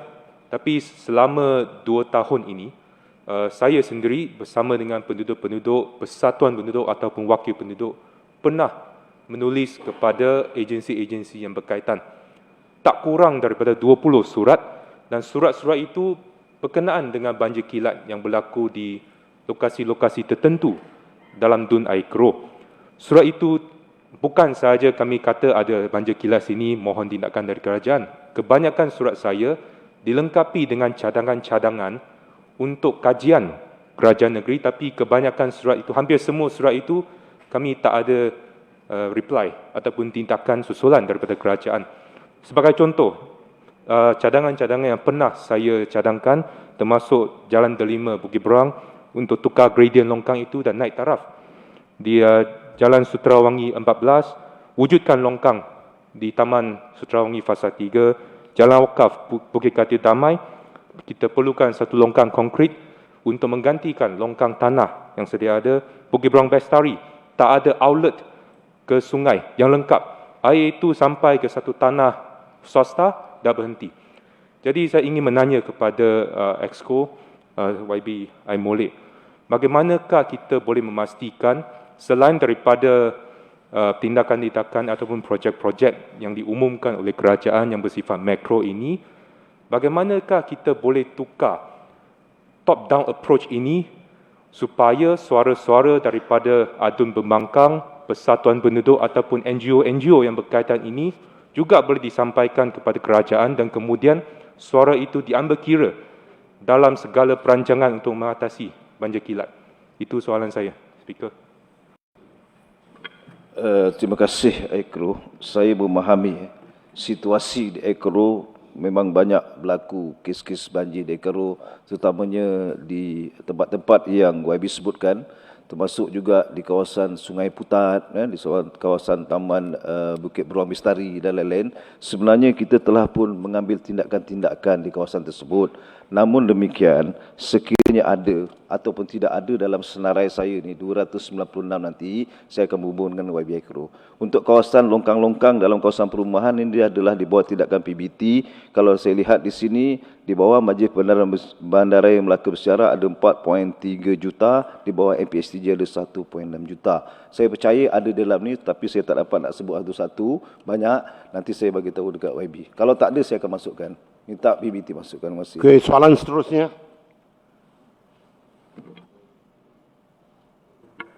Bismillahirrahmanirrahim. Soalan seterusnya, soalan yang kelima daripada Sungai Udang ini berkaitan dengan terima kasih. pusat sampah di Sungai Udang. Terima kasih. Saja.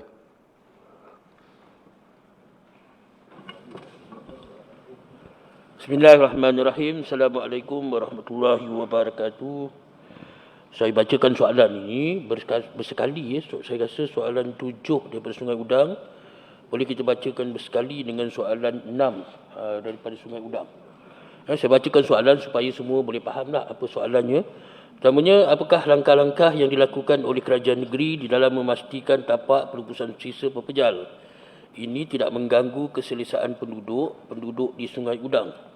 Itu bagi soalan 7. Bagi soalan 2 Sungai Udang ataupun soalan 6-nya, adakah kerajaan negeri mengambil perhatian terhadap keluhan penduduk-penduduk di Sungai Udang terhadap tapak pelebusan sisa pepejal yang menyebabkan pencemaran bau dan air di kawasan tersebut? Jadi soalannya dua soalan yang sama, tapi mungkin satu yang agak subjektif, tapi yang kedua ni agak detail yang perlu kita jawab secara angka. Kerana pada khidmat saya, bacaan soalan ini kita kena lihat dalam skop yang agak lebih besar. Kerana terima kasihlah kepada Sungai Udang memberi pengorbanan kepada rakyat negeri Melaka kerana menerima sampah lebih kurang 900 ke 1000 tan sehari yang dibuang dalam bentuk sisa pepejal, sisa binaan dan sebagainya. Jadi kesan daripada inilah saya kata tadi, Sungai Udang mengambil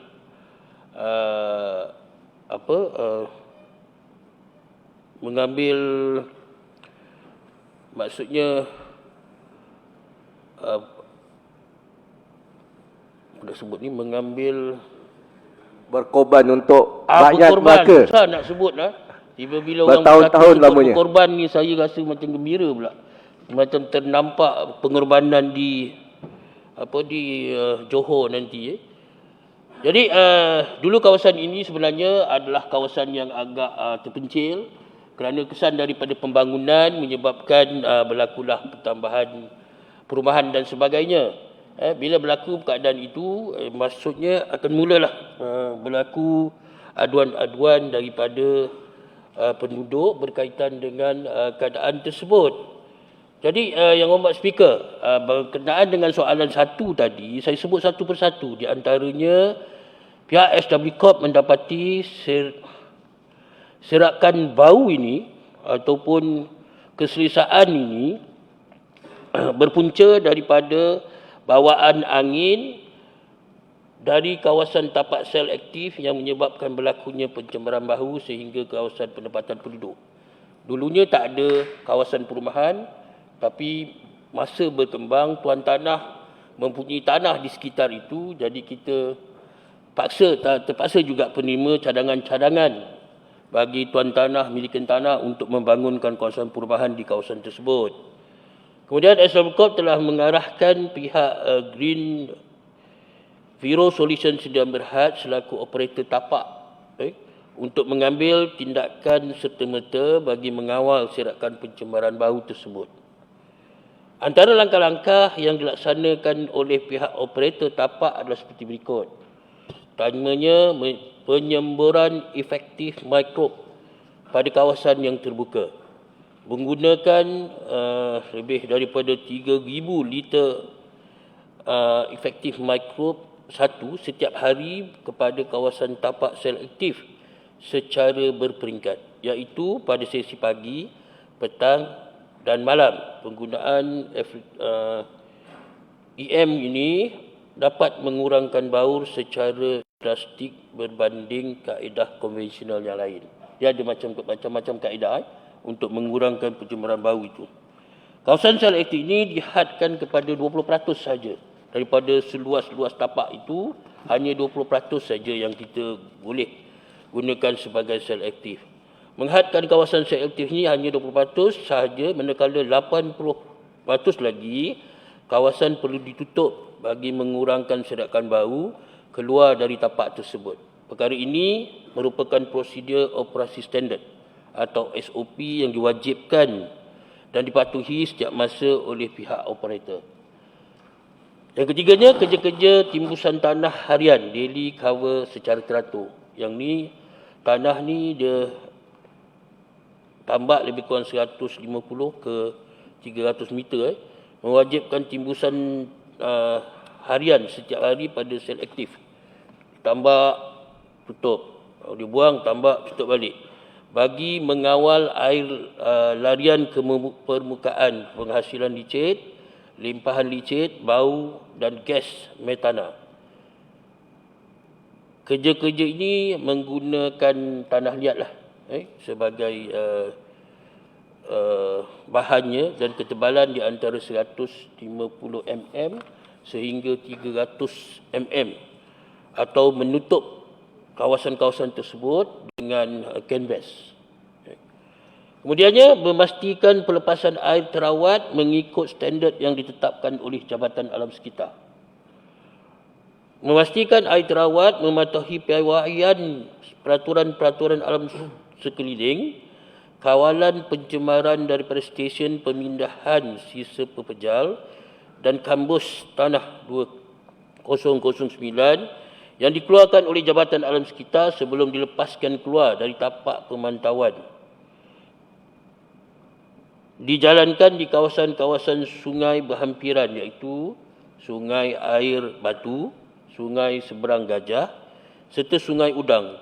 Parameter-parameter yang diukur adalah kekeruhan, oksigen terlarut, permintaan oksigen biokimia, permintaan oksigen kimia, jumlah pepejal terampai, ammonical nitrogen, nitrat, fecal coliform dan minyak setegris.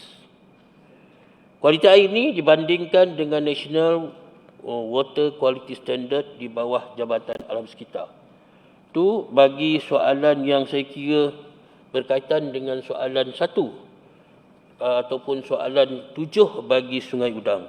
Tapi dalam soalan 6 yang saya rasa yang lebih menjurus kepada soalan 7 secara detail, yang mana Yang Berhormat Datuk Wira Speaker, Kerajaan Negeri sentiasa mengambil perhatian terhadap setiap keluhan ini. Terhadap tapak pelebusan sisa pepejal yang menyebabkan pencemaran bau, air dan sebagainya. Pencemaran air bermaksud perubahan berlaku dari segi kandungan, keadaan, warna sehingga tidak sesuai dan akan memberi kesan kepada manusia apabila digunakan. Manakala kesan pencemaran udara pula menunjukkan kepada kehadiran satu zarah atau lebih bahan pencemaran seperti gas, bahan berbau, habuk, zarah dan debu di atmosfera. Bagi isu pencemaran bau dan air di kawasan Sungai Udang ini, akibat dari tapak pelebusan sisa pepejal, pelan tindakan telah diambil oleh kerajaan bagi mempertingkatkan pengawasan oleh pihak operator tapak pelebusan Sungai Udang di sekeliling kawasan tapak pelebusan sampah bagi memastikan langkah pantas dapat diambil sekiranya terdapat sebarang kebocoran daripada sel tersebut. Kerajaan juga dalam tindakan untuk memastikan waste to energy bagi mengurangkan beban ke atas pelebusan atas tanah dan seterusnya akan mengurangkan penghasilan air larut lesak yang perlu dirawat dan dilepaskan di sungai. Langkah-langkah ini diambil bagi mengatasi masalah pencemaran air sungai yang mengalir dari tempat pelebusan sampah menghala ke sungai anak air sehingga ke air salak dan Bukit Rambai.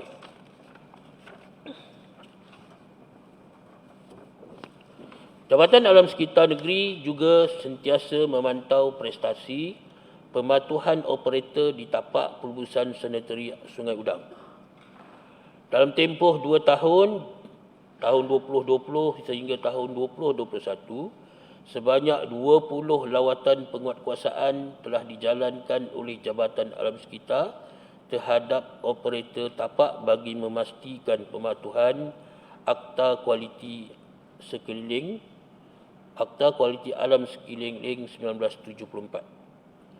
Jabatan Alam Sekitar juga menyiasat setiap aduan yang tertakluk di bawah Akta Kualiti Alam Sekeliling 1974 yang diterima daripada orang awam bagi tempoh 2 tahun 2020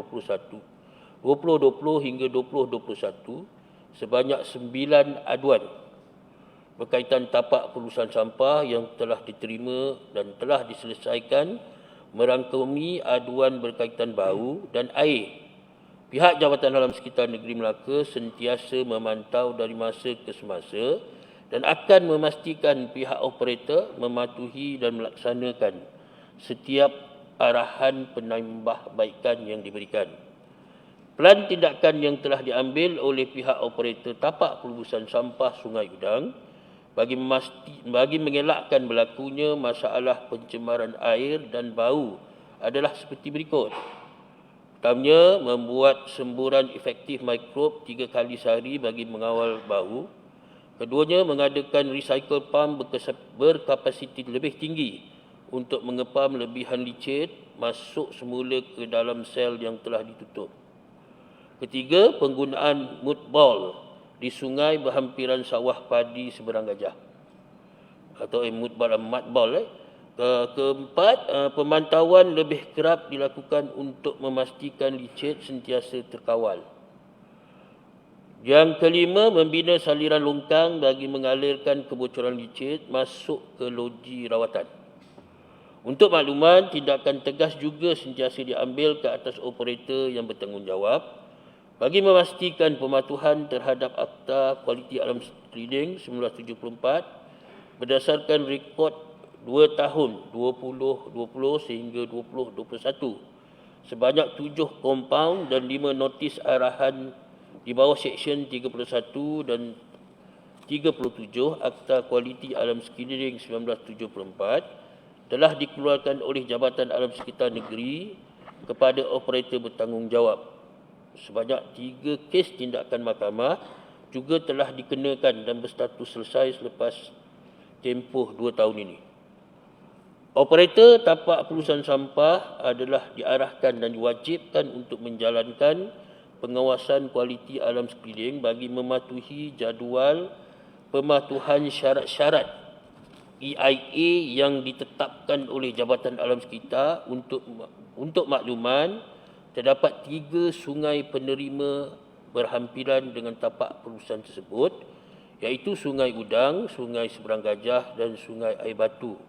Data pengawasan kualiti air sungai yang dinyatakan di lampiran 1. Dia ada lampiran ni, nanti Sungai Udang boleh rujuk saya lah.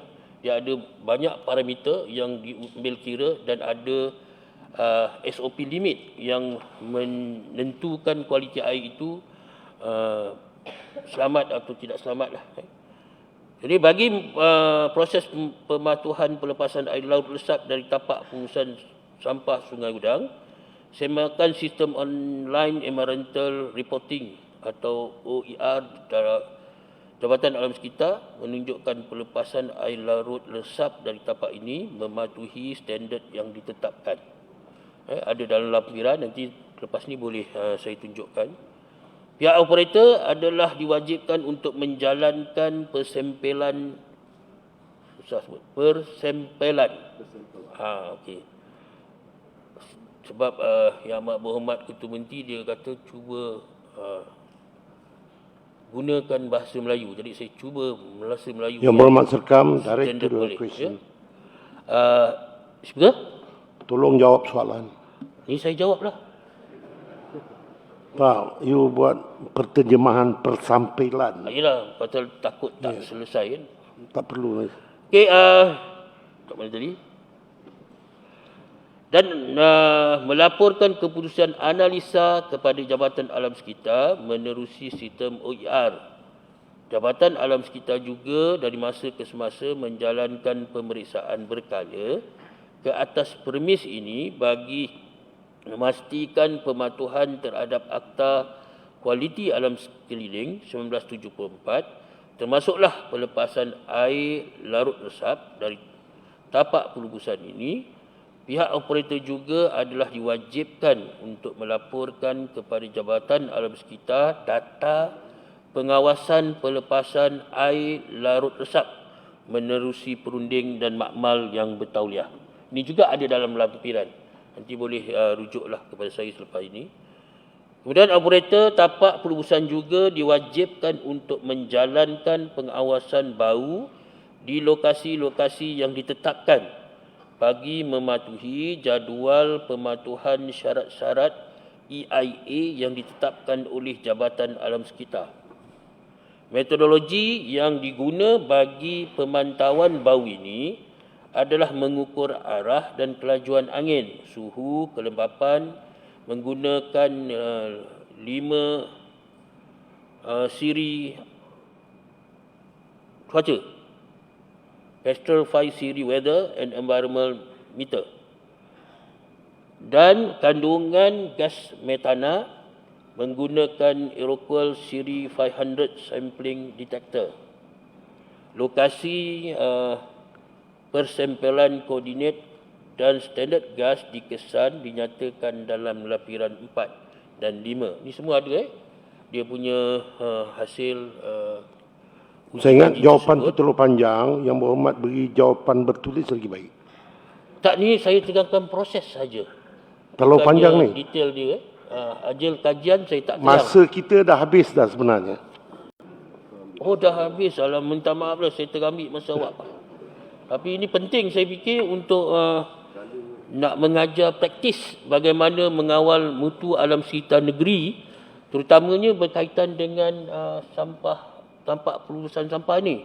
Dia bukan sesuatu perkara yang boleh kita ambil enteng. Saya mintalah ahli yang berhormat, saya pakai sedikit masa untuk menerangkan, kerana best practice yang kita amalkan di Sungai Udang ini bagi merealisasikan bahawa Melaka mempunyai kawasan penumpusan sampah yang teratur dan mematuhi standard yang diperaku oleh EIA report.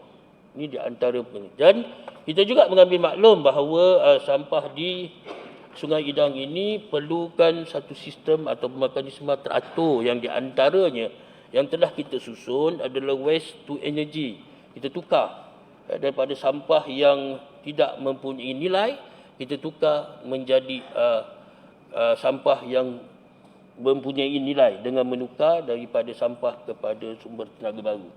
Ini di antara praktis yang sedang kita atur untuk kita ambil langkah 30 tahun ke hadapan. Kerajaan negeri sentiasa proaktif dalam perkara ini dan kita insya-Allah akan mula melaksanakan sistem baru ini. Operasi ini dijangka akan bermula pada September 2024.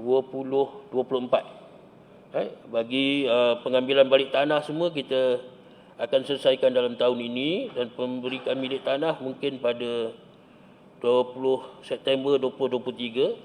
Pembinaan mungkin mengambil masa lebih kurang 1 tahun dan dalam masa itu saya jangkakanlah operasi sel ini daripada waste to energy akan berlaku pada tahun 2024. InsyaAllah Sungai Udang kita akan pastikan sentiasa menjadi kawasan yang tidak lagi ada kesukaran kepada rakyat. Cuma kita kena akui bahawa masalah ini bukanlah masalah yang boleh kita selesaikan secara 100% kerana kita boleh memperbaiki keadaan itu untuk memastikan rakyat Sungai Udang mendapat pembelaan daripada kerajaan yang sentiasa memastikan kestabilan untuk kemakmuran. Wallahu alam. Assalamualaikum warahmatullahi wabarakatuh. Kepada ahli-ahli yang berhormat, sekarang jam 11.20. Jawapan tersebut telah pun memakan 7 minit daripada masa yang ditetapkan iaitu 11.13. Untuk itu, pertanyaan tambahan, kalau boleh kita tangguhkan kepada esok untuk soalan 5. Baru dapat menyelesaikan soalan 5. Dan saya minta kepada ahli-ahli yang berhormat, sebarang pertanyaan sila kemukakan pandangan anda kepada saya dan sebarang jawapan juga tolong memandang kepada saya. Tak perlulah memandang kepada pihak yang bertanya dan sebagainya. Jadi sila ikut peraturan ini. Speaker, jadi dengan itu, speaker, dengan tidak melengahkan masa, saya menangguhkan Dewan ini sebentar. Kita rehat selama 30 minit. Yang demikian, Dewan mula bersidang balik pada 11.50.